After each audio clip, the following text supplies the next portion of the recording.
Olá, graça e paz. Aqui quem fala é o pastor Wanderlan. Estou dando continuidade na última mensagem sobre o poder transformador de Deus. E ali eu havia concluído aonde o Senhor tinha um mistério. E esse mistério, conforme está escrito em Efésios capítulo 5, versículo 32, que fala que grande é este mistério, mas eu me refiro a Cristo e a igreja. A igreja era um mistério que estava oculto. E Deus a revelou através de Jesus. Como ao homem era impossível voltar a ter o relacionamento original com Deus, o Criador, Deus Pai, foi criado a igreja através do seu Filho Jesus. Antes um segredo e hoje é conhecido mediante Jesus. Você que ainda não ouviu a primeira mensagem, o poder transformador de Deus, eu convido você a ouvir ela para você entender essa sequência dessa mensagem. Então, todo ser humano que vem a Deus vem com um coração duro, cheio de impureza, incapaz de ser livre do pecado.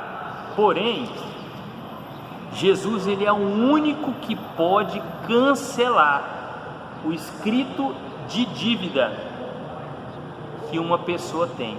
Então, quando eu vim até Jesus, que eu estava compartilhando com vocês no primeiro vídeo, quando eu vim até Jesus, eu vim com um monte de dívidas.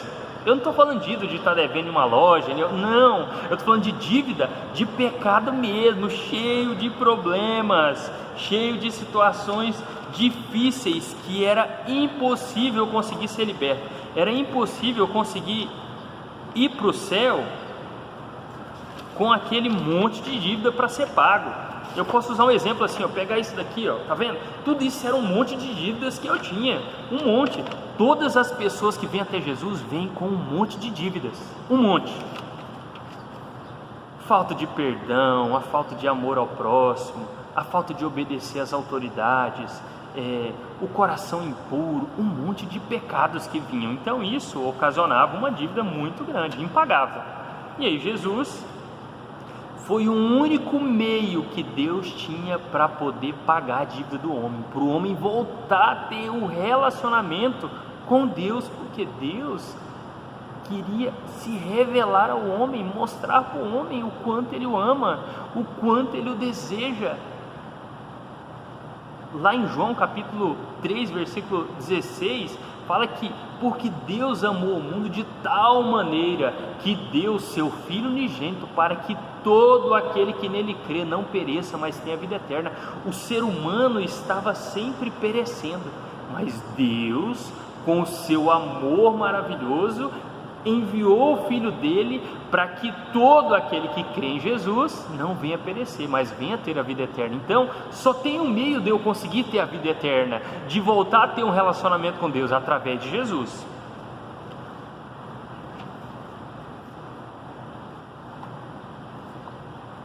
Colossenses capítulo 2, versículo 14, fala assim, tendo cancelado o escrito de dívida que era contra nós e que constava de ordenanças, a qual nos era prejudicial, removeu inteiramente, encravando na cruz.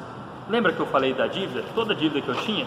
Então eu cheguei até Jesus, confessei a Ele, falei, Senhor, eu confesso ao Senhor que eu sou um pecador, eu confesso, Senhor, que eu não consigo viver mais como eu estou vivendo, eu preciso que o Senhor transforme o meu coração, eu te convido para o Senhor entrar dentro de mim e te fazer a sua morada. Eu reconheço que eu sou pecador, eu reconheço que eu estou distante do Senhor, eu reconheço que eu só conheço o Senhor de ouvir falar, mas eu não tenho um relacionamento contigo, Senhor, mas eu tenho esse monte de pecados aqui, Senhor, que eu preciso de ser livre. E aí Jesus entrou dentro de mim, pegou esse escrito de dívida e cravou na cruz do Calvário, que é o que diz no final do versículo 14, encravando-o na cruz. Jesus pegou tudo e cravou na cruz, falou, a dívida dele eu paguei. Eu quero te falar um negócio, eu não sei quais são as cargas, as opressões, sentimentos, tudo que vem te pressionando na sua mente, o medo, as perturbações, tudo que tem vindo em cima de você. Eu quero te falar algo. O Senhor Jesus quer pegar tudo isso daí e Ele quer cravar na cruz do Calvário. Permita Ele entrar dentro do seu coração. E se Ele já está dentro do seu coração, eu quero te falar algo. e você ainda está perturbado, confie no Senhor, entregue a Ele o seu caminho, permita Ele trazer a paz dentro de você. Fala para essa angústia, para esse embaraço, fala: sai de mim, Satanás, porque eu me escondo no Senhor. Deus tem um propósito maravilhoso para você. Então, a partir desse momento, Deus ele começa a gerar dentro de nós. A partir desse momento que eu convido Jesus para entrar no meu coração, Ele começa a me gerar para ser uma igreja. Não basta ir para a igreja não vai levar ninguém para o céu. O que vai levar alguém para o céu é ser igreja, é ser parte do corpo de Cristo, Jesus sendo cabeça e você sendo parte do corpo dele. Não é ir para a igreja que muda as pessoas, é ser igreja que nos faz ser transformados, é ser igreja. A igreja, ela vai se comportar conforme o cabeça que é Jesus. A igreja vai amar, a igreja vai perdoar, a igreja vai servir, a igreja vai andar na verdade. Isso é ser igreja. Então, a partir desse momento, Deus ele começa a gerar em nós a compreensão de sermos igreja. E aí eu passo a entender que eu tenho uma responsabilidade. Colossenses capítulo 2, versículo 6. Preste atenção. Ora, como recebeste Cristo Jesus, o Senhor, assim andai nele radicados, edificados e confirmados na fé, tal como fostes instruídos, crescendo em ações de graça. Então, quando eu me converti a Jesus, eu passei a ter uma responsabilidade como igreja, de andar no Senhor, radicados. Essa palavra radicados, ela significa enraizado, consolidado, domiciliado. Ei, deixa eu te contar algo. Você precisa entender que você é o domicílio do Senhor. O Espírito Santo habita dentro de você. Ele é quem quer guiar você, Ele é quem quer orientar você, Ele é quem quer tranquilizar você. E aí eu passo a entender que a edificação dessa casa, ela é estabelecida sobre a rocha. Essa casa sendo estabelecida sobre a rocha, ela vai conseguir ter estrutura. Então, quando eu permito Jesus entrar no meu coração, eu caio em cima da rocha, é onde começa a construção. Então, eu quero te apresentar um versículo que o Senhor me ensinou nessa semana. Mateus capítulo 21, versículo 44, fala assim: todo o que cair sobre esta pedra ficará em pedaços, e aquele sobre quem ela cair ficará reduzido a pó. Entenda algo: quando eu me converto a Jesus, eu caio sobre a rocha, e aí naquele momento o Espírito Santo começa a me despedaçar. Ele começa a remover de mim aquilo que não agrada a Ele. Antes o que eu achava que era, o Espírito Santo fala: não é isso que eu tenho para você. Antes eu achava que eu tinha que retribuir o mal a alguém. Se a pessoa me fizesse o mal, eu tenho que devolver ela na mesma moeda. Eu não posso ser trouxa. O Espírito Santo começa a me ensinar: não, você tem que perdoar. Antes alguém me ofendia, o Espírito Santo fala: você tem que orar por aqueles que te ofendem. Então ele começa a me despedaçar para que o propósito de Deus seja formado em mim. Mas ainda assim eu tenho domínio sobre mim. E conforme eu vou me aprofundando no conhecimento do Senhor, a parte B desse versículo: aquele sobre quem ela cair ficará reduzida a pó. Eu começo a entender que eu preciso que o Senhor me tenha por completo. Ele cai sobre mim o propósito dele, e ele começa a me reduzir a pó. Você lembra? Na primeira parte do poder transformador de Deus, você lembra que Adão ele foi formado do pó da terra? Então Deus pega do pó e faz um homem para cumprir um propósito. Mas o pecado entrou no homem porque o homem rejeitou aquilo que Deus tinha, e aí o pecado entrou. Aí Deus, com o amor dele maravilhoso, deixou escondido o segredo, um mistério que era a igreja, enviou o filho dele, e Jesus apresentou a igreja para nós. E aí Deus, mediante a igreja, o Espírito Santo, ele faz com que Jesus dentro de nós comece a nos reduzir ao pó. porque Ele vai mostrando para nós que aquilo que eu considerava ser não é, Ele tem algo muito maior. Eu pensava que eu tinha muito e eu estou vendo que eu não tenho nada. Eu pensava que eu era rico e eu estou vendo que eu não sou nada. Eu sou um pobre, eu sou uma pessoa que necessito da misericórdia, da compaixão dele. Eu achava que eu tinha muitas coisas e eu estou vendo que eu não tenho nada. Eu achava que a minha capacidade era a melhor que tinha, e eu começo a entender que não, que Deus tem algo muito maior para mim. Deus tem algo muito mais glorioso para mim, porque tudo que eu tenho, tudo que eu conquistei é passageiro, mas aquilo que Deus tem para mim é eterno. E aí a pedra ela cai sobre mim, e aí aqui fala que aquele sobre quem ela cair ficará reduzido a pó. E aí eu começo a ser reduzido a pó. Lembra de Adão, que foi formado do pó da terra? Então eu sou reduzido a pó para Deus me transformar de novo. E aí as pessoas começam a olhar e começam a ver: nossa, mas fulano não era aquele que fazia tantas coisas erradas? Gente, como que pode? Como que ele está fazendo isso agora? Nossa, o tanto que ele mudou, olha como que ele está sendo uma pessoa correta. Gente, não parecia que essa pessoa ia ter conserto. Olha, ela era toda cheia de problemas. Ele era uma pessoa, um cachaceiro.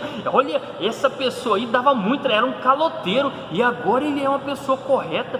Gente, isso é Deus. Quando nos reduz a pó, Ele começa a nos fazer de novo. Então no início Deus transformou o homem do pó da terra. Então quando o homem se converte a Deus, Deus nos transforma em pó. Então eu venho para Deus todo duro, todo formadão, né? Cheio de sabedoria humana, cheio de capacidade. Nossa, eu sou uma pessoa muito eloquente. E aí o Espírito Santo começa a me reduzir a pó, para Deus me fazer de novo. Quando nos convertemos, temos em nós a velha natureza. A velha natureza, ela atuava em nós, ela atuava em mim. E aí eu me converti, essa velha natureza ela teve que morrer, ela teve que deixar de existir na minha vida. E aí Deus, ele começa a me fazer de novo, ele começa a destruir essa velha natureza e começa a me fazer de novo, do pó da terra, por propósito dele. Deus, ele não quer nada do que temos. Entenda algo: Deus não quer nada do que você tem. Deus não quer nada do que você tem. Deus quer novamente nos dar tudo o que Ele tem. Deus não quer nada do que você tem. Deus não quer nada do que eu tenho. Deus quer novamente dar para mim e para você tudo o que Ele tem, que Deus tem para nós. É algo eterno, que não perece. O que nós temos é algo que se corrói, que a traça destrói, a ferrugem vai anulando, vai destruindo, mas o que Deus tem é algo permanente. E essa nova morada de Deus, que eu passo a ser uma morada de Deus, ela é gerada através da palavra, ou seja, através de Jesus. Tiago capítulo 1, versículo 18, fala assim. Deixa eu abrir aqui. Tiago capítulo 1, versículo 18, fala assim: pois segundo o seu querer, Ele nos gerou pela palavra da verdade, para que fôssemos como que primícias das suas criaturas. Fomos gerados pela palavra da verdade. Jesus é a palavra, então Ele nos gera através dEle, porque também Ele é a verdade, e a verdade começa a fazer parte de nós, e aquilo que não é verdade, ela começa a ser removido de nós, para que nós fôssemos como primícias de suas criaturas. O propósito inicial de Deus sempre foi ter um relacionamento com o homem, mas o pecado afastou o homem de Deus, e Deus, mediante Jesus, trouxe novamente a reconciliação para todo aquele que nele crê. Só consegue ter um relacionamento com Deus como Pai aquele que permite Jesus entrar no coração dele e ser morada de Jesus. Quando eu caio sobre esta pedra, sobre essa rocha, eu passo a ser despojado, começa a ser removido de mim, começa a ser removido de dentro de mim todo acúmulo de impureza, tudo que veio sobre a minha vida, desde quando eu nasci, todo acúmulo de impureza, todo acúmulo de maldade, todo acúmulo de ira, de ódio, de raiva, todo rancor, toda raiz de amargura, toda cólera, tudo isso vinha dentro de mim, era um acúmulo de impurezas dentro de mim. Porém, o Espírito Santo, ele começa a colocar em mim a necessidade de acolher tudo o que Deus tem para mim. E eu começo a entender. Tiago capítulo 1, versículo 22, eu começo a entender. Tornai-vos, pois, praticantes da palavra. Eu começo a entender que é necessário eu me tornar um praticante da palavra do Senhor. E não somente ouvintes, enganando-vos a vós mesmos. Eu começo a entender. Não basta apenas você estar me ouvindo. É necessário você acolher a palavra dentro de você e passar a se tornar um praticante da palavra do Senhor. E você conseguirá experimentar um relacionamento muito mais profundo com Deus. Antes, conhecia Deus só de ouvir falar, mas hoje a minha palavra para você é que você venha conhecer Deus na profundidade como Ele é, na profundeza do amor dEle, conhecer Ele, porque Deus é bom. Deus nos ama, Deus ama você, tem um plano maravilhoso para a sua vida. Quero deixar essa palavra no seu coração. O nosso Deus é um Deus que transforma todas as coisas para cumprir um propósito. E Ele quer transformar a sua vida para que você cumpra o propósito dEle enquanto você está nessa terra. Deixa eu orar por você. Pai, eu quero orar por essa pessoa que está me assistindo ali, que está me ouvindo. E quero declarar sobre ela, Espírito Santo de Deus, que ela possa compreender que o Senhor a quer transformar, para que ela venha experimentar a boa, perfeita e agradável vontade do Senhor. Pai, que o Senhor traga também o refrigério sobre ela, e que ela possa ter a compreensão, Espírito Santo de Deus, do Teu amor, da Tua bondade, da Tua graça, e o Senhor, Espírito Santo de Deus, possa estar orientando ela, orientando os passos dela, para que ela caminhe de acordo com a Tua vontade. Em nome de Jesus, Deus abençoe a sua vida. Não deixe de compartilhar essa mensagem, mande para os seus amigos, para que eles possam ser abençoados também, mande para os seus familiares. E se você sentir no coração, pode me adicionar aí, é só apertar aí em adicionar, e você vai estar recebendo outras mensagens também. Assim que Deus estiver falando no meu coração, eu vou transmitindo para vocês. Deus abençoe a sua vida.